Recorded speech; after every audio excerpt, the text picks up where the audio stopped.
Alright, hey guys, welcome to GUI tutorial number 11. And in this tutorial, we are going to make essentially a mouse mover program that the computer is actually going to take control of your mouse and move it in random directions, and the user is going to be able to specify how many times they want to move it and the delay between the movements, in addition to their screen width and screen height in pixels, which is going to help the program run correctly. So, alright, got your imports down here, closing those, extends JFrame, remember that, and then you got your variables. So, let's see, we're gonna need about 4 labels, I think. So,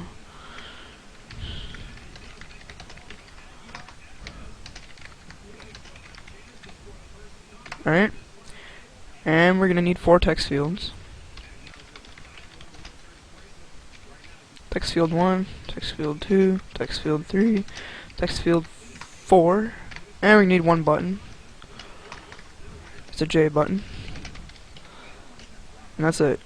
I think, yeah. Alright, that's good. And then, let's see, mouse public, mouse move.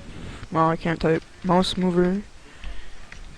Alright, now, the first part of this program is fairly straightforward, but the second part, you need to pay attention because it is very complicated and you might get lost if you don't pay attention closely. So, I'll go really slow through there. This is probably going to be a multi-part tutorial, so. Anyways, we need to set layout, new grid layout. And then we're going to have 4 parameters this time. We're going to have 5 rows, 2 columns, and then these last 2 are for padding, which is basically extra space around them to make it look neater. So 5, 5. That's just horizontal padding and vertical padding. So the first thing we need is we need a label. So label 1, label, okay. Label 1 is equal to new J label. And then we're going to tell them to enter number of movements, and then add label 1. And now, since this is laid out in rows and columns, there's only 2 columns, so right after this we want our text field, and then after that it's going to go to a new line, or a new row, I guess you call it. So text field 1 is equal to new J text field. And then we're not actually going to give it any parameters because the parameters won't mean anything because the grid will determine its width, so you'll see when it launches.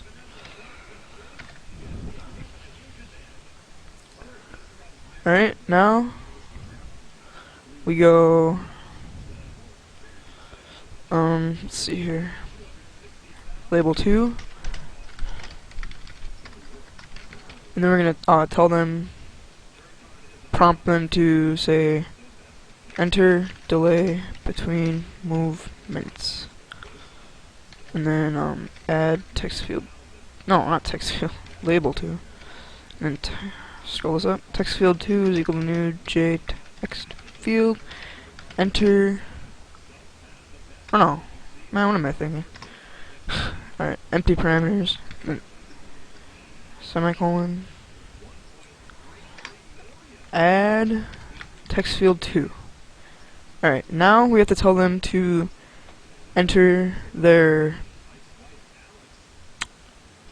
screen width and screen height so the program can run efficiently. So, label 3 is equal to new J label, enter screen width in pixels. Alright.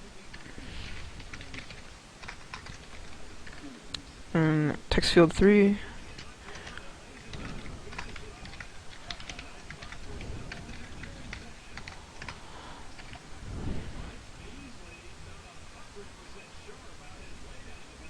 new. Alright.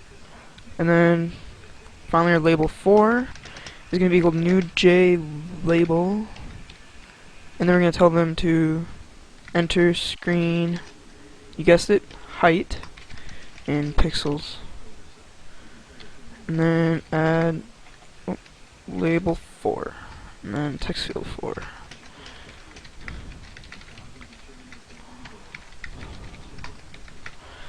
Alright, now, oh, I almost forgot, we actually need one more label, and I'm actually gonna call it error label, and you'll see why I call it that in a little bit. Now we're in the last row, so we're gonna have our button here, and we're gonna put button is equal to new J button, and it's gonna say start, and then add button, and then we're gonna have our error label, and initially it's going to be empty. So to do that, you just type in double quotes without anything in them, and then can't type. Alright, and that's it for the layout actually. So now we'll go, let's see, we gotta do a couple more things to the constructor before we can go to the action perform method. So event e equals new event, and we're just declaring an event class that we're about to create, and then button, add an action listener, and give it the e parameter. So now go out of your constructor, down a couple, and go, let's see, public class event implements action listener, and you should know what we're doing right here because I've gone over this before. And then public void action performed action and e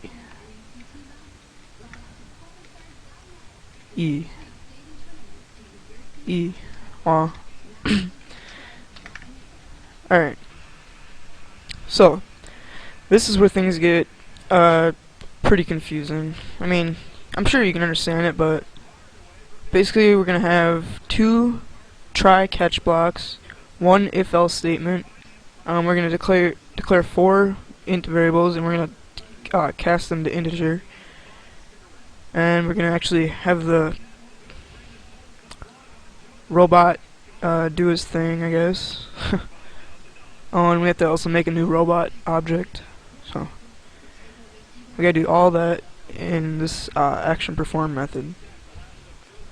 So I think I'll get started a little bit, and then we'll go to the next. So first thing you gotta do is a try block, and you'll see why I do this try block later. It's to catch an error in case someone types in like the letter A or the letter B or something into the text field. It's gonna say, please enter numbers only into the error label. That's why we created that error label. Anyways, now we're gonna create the 4 integers, and then I'm gonna go to the next tutorial or the next video. So int num, and that's basically the number of times it's gonna move, is equal to casted int and double dot parse double text field 1 text field. What the heck? Parse double text field. Hold on. Why is this not working? Double dot parse double text. Oh no, duh. I called it text field 1 with a TF1. Jeez. And then get text. There we go. Duh. Alright.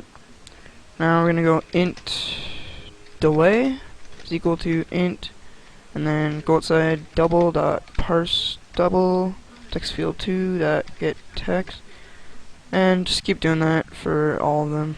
So I'm just gonna copy and paste. So now we're gonna do int width is equal to int, and then that's gonna be text field 3, and int height, and that's equal to text field 4. And alright, I'm gonna end this one here and go on to the next one. So tune in, it's gonna be called GUI tutorial 12.